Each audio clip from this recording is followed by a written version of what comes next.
Deuteronomy 5, the Ten Commandments. Moses summoned all Israel and said, "Hear, Israel, the decrees and laws I declare in your hearing today. Learn them and be sure to follow them. The Lord our God made a covenant with us at Horeb. It was not with our ancestors, but the Lord made this covenant.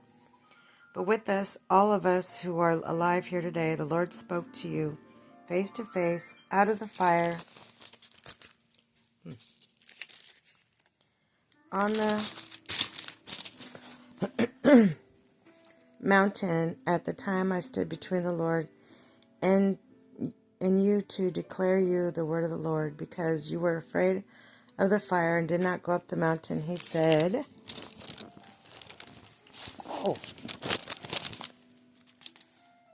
"I am the Lord your God, who brought you out of the land of Egypt and out of the land of slavery. You shall have no other gods before me. You shall not make for yourselves an image in the form of anything in heaven above or on earth or beneath or in the waters or below, and you shall not bow down to them or worship them. For I, the Lord your God, am a jealous God, punishing the children for the sin of the parents to the third and fourth generation of those who hate me, but show love to the 1,000 generations of those who love me and keep my commandments. You shall not misuse the name of the Lord your God, for the Lord will not hold anyone guiltless who misuses his name. Observe the Sabbath day by keeping it holy, as the Lord your God has commanded you.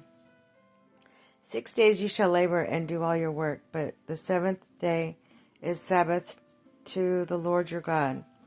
On it you shall not do any work, neither you, nor your son or daughter, nor your male or female servants, or your ox, your donkey, or any foreigner residing in your town, so that your male and female servants may rest as you do. Remember that you were slaves in Egypt, and that the Lord your God brought you out of there with a mighty hand and outstretched arm. Therefore the Lord your God has commanded you to observe the Sabbath day.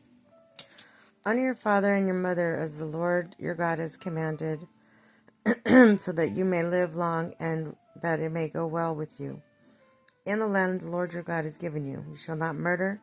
You shall not commit adultery. You shall not steal. You shall not give false testimony against your neighbor. You shall not covet your neighbor's wife. You shall not set your desires on your neighbor's house or land, his male or female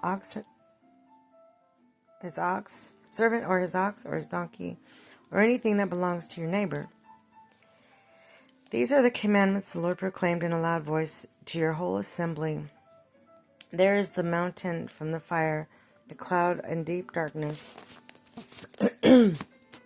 And he added nothing more. Then he wrote them 2 stone tablets and gave them to me. When you heard the voice out of the darkness while the mountain was ablaze with fire, all the leaders of your tribes and your elders came to me. And you said, "The Lord our God has shown us his glory, his majesty. We have heard his voice from afar.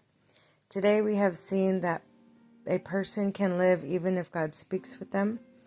But now, why should we die? This great fire will consume us, and we will die if we hear the voice of the Lord of our God any longer. For what mortals have ever heard the voice of the living God speaking out of fire as we have, and survived? Go near and listen to all that the Lord our God says, and tell us whatever the Lord our God tells you. We will listen and obey. The Lord heard you when you spoke to me, and the Lord said to me, I have heard what this people said to you. Everything they said was good. Oh, that their hearts would be inclined to fear me and keep my commandments always, so that it may go well with them and their children forever. Go tell them to return to their tents. But you stay here with me, so that I may give you all the commands, decrees, and laws you were to teach them to follow in the land I am giving them to possess. So be careful to do what the Lord your God has commanded you.